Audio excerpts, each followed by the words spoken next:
Alrighty, so Georgia basketball will finally open up conference play Saturday versus the Missouri Tigers. We'll just get this out the way first. I said that November after the Florida State game that Georgia would have to go undefeated in December to carry momentum. At worst 5-1. The games you had in December: Georgia Tech, Mercer, Alabama A&M, Mount St. Mary's, North Florida. Those were games you could not lose, and not because it would end your season. Those games, Georgia were 100% winnable, and Georgia won them all. They went 6-0 in the month of December.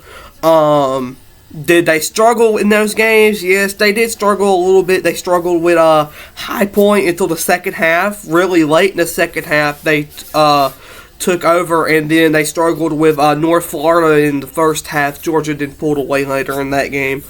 They went 6-0, so they went 6-0 in December. I said it, man. They had to do it. They did. So, and then that leads us to where we're at today. I mean,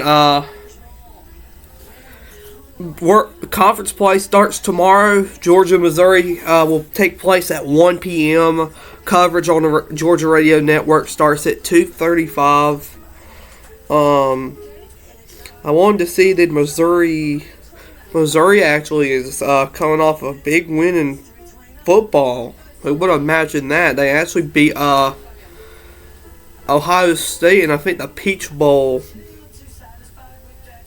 Cotton Bowl. It was the Cotton Bowl, I believe. So for Missouri, Georgia and Missouri have played some very odd games in the SEC. I was trying to look on, apparently I was trying to look on Missouri's website, see if they had anything about it. They don't. They have played some weird games in the SEC. I mean, in 2013-14, they played an overtime game that, like, Georgia wasn't even supposed to win. Missouri was ranked like 15 or something like that. Georgia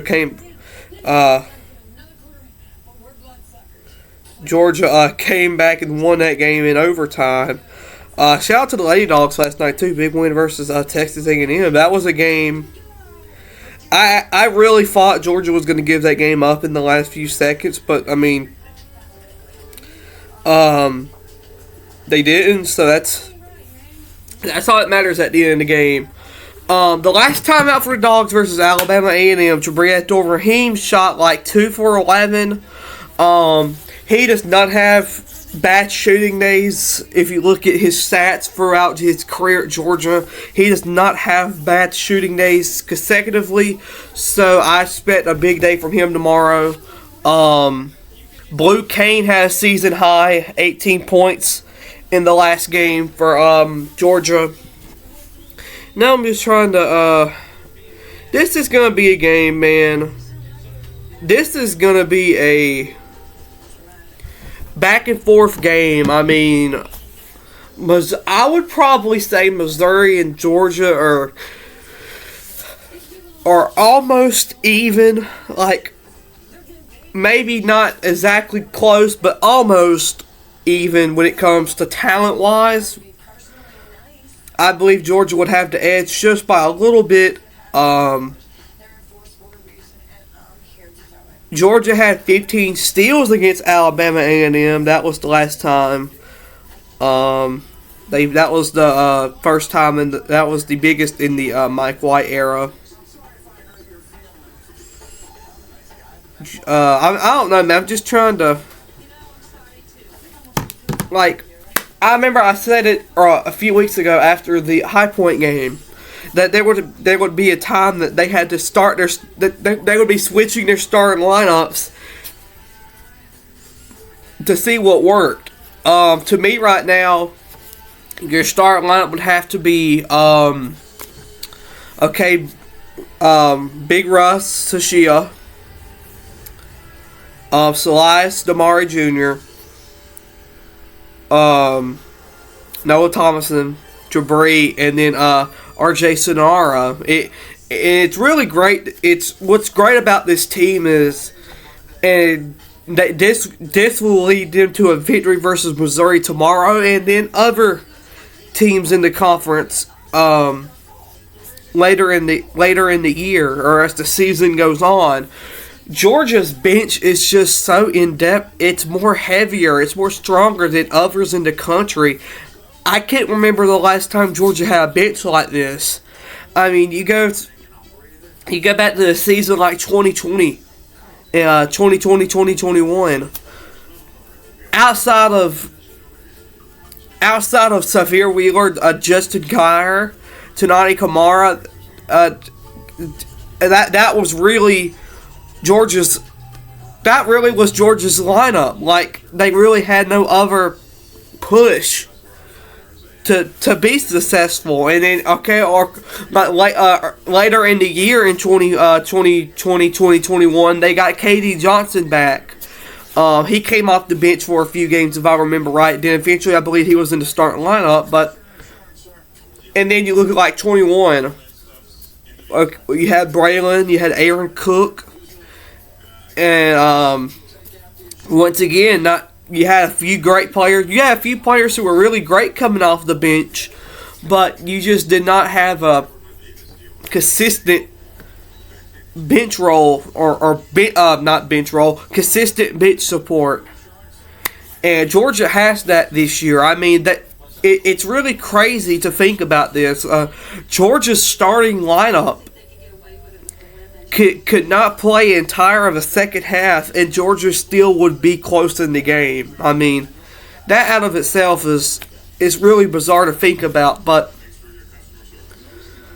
now, I mean, look, man, Missouri's a great team, really good team.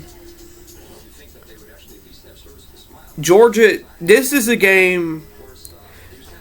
You know, everybody always talks about those must-win games. This is a game Georgia has to win, and Missouri is coming off a 92-59 victory over Central Arkansas. A quick recap of their schedule: they opened up the season against Arkansas Pine Bluff. They won 101-79. They lost to Missouri. They beat Southeast. Who is that? SIUE. I don't know who that is. They beat them. 68-50. They beat Minnesota. They lost to Jackson State. They beat South Carolina State. They beat Loyola Maryland. They beat Pittsburgh. They beat Wichita State. They lost to Kansas. They lost to Seton Hall. They lost to Illinois. And then they beat Central Arkansas. So this is a very just like, and I hate to compare Missouri to High Point, but just like High Point, this is a very winnable game. Just like all of Georgia's games. Well, you can make the case Georgia's sitting at 10-3. They've only lost 3 games. They have lost to Oregon, Miami, and Providence in the Bahamas. You can make the case that every game but one has been winnable for Georgia, and that was the Miami game. Georgia could have, if Georgia would have played better, they would have beat Oregon. And if Georgia didn't turn the ball over in the last 5 minutes of the game, they would have beat Providence. I mean, you get where I'm going with that. Georgia could very well be, what would that put them at, 12-1? You get where I'm going with that? Like, Georgia literally could be, and the thing about it is, you saw it last night with the Lady Dogs game in Texas A&M. Texas A&M coming in that game was 12-1, and they were not ranked. I mean, if Georgia, it would be hard to imagine right now if the men's Georgia basketball team was sitting at if they were sitting at 12-1, not being ranked. I mean, but also that's how stacked college basketball is. That's how, well, more specifically, that's how stacked the SEC is. You got Arkansas, Kentucky, Texas, Texas, Tennessee, Texas A&M, Alabama. I think Alabama might be the most overrated out of those teams, but we will see as the season goes on. They come down to a segment, I think, January 30th or 31st, so we'll see. But look, man, I said this a while back. If Florida can hit strides, Florida will be a contender in the SEC this year. So you get where I'm going with that. The SEC is very, very stacked. And then you have Georgia, who Georgia could beat Tennessee. Georgia could beat Alabama. Georgia could beat Florida. Georgia could beat all these teams I just named, maybe outside of Arkansas.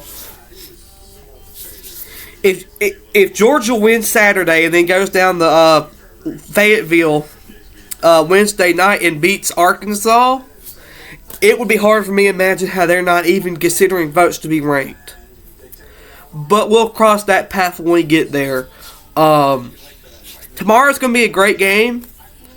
I personally feel like Georgia has the edge in overall. I mean, I ain't trying to be mean. Georgia didn't. Hold on a second. Before I trash talk somebody, at least let me get the name right. I mean, Georgia didn't lose to Jackson State, so Georgia didn't lose to Memphis. Imagine losing to Memphis. Couldn't be us. No, I'm just joking. But yeah, man, tomorrow will be a fun game. Let's see if the spread come out. I believe it's going to be on the SEC Network or ESPN2 or something like that. So the game will be watchable on television. For those who want to watch it, Gonzaga beat Portland last night. South Carolina beat Florida last night. Sorry, I get distracted when I see the scores. I just want to look at my scores. I have basketball at the very, very top. Yeah, 1 o'clock on the SEC Network. Georgia is 10-3. Missouri is 8-5. Missouri has a 67% chance to win, and Georgia has a 33% chance to win. Here's just some small stats. Georgia averages 75 points a game. Missouri averages 76 points a game. Missouri allows 71 a game. Georgia allows 67. Georgia has shot 43% from field goal. Missouri has shot 45. Georgia gets 37 rebounds a game. Missouri gets 34 rebounds a game. Georgia gets 12 assists a game. Missouri gets 13.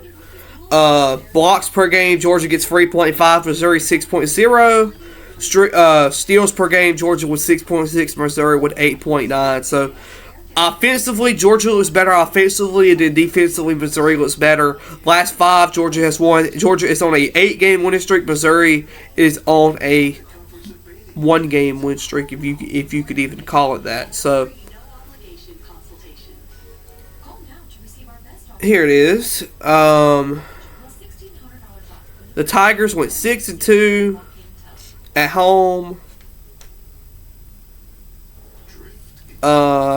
It really didn't show much about what I wanted to read. So yeah, that's really about it. Georgia and Missouri tomorrow. The Tigers are a great team. Someone Georgia should not take lightly. But if Georgia just comes out here and plays their best game, Georgia will definitely win. And to me, that's all that matters. Chuck Down always says, never complain about winning. That's a moral to live with right there, folks. If Georgia wins this game, cannot complain at all. Let's go, Hoop Dogs.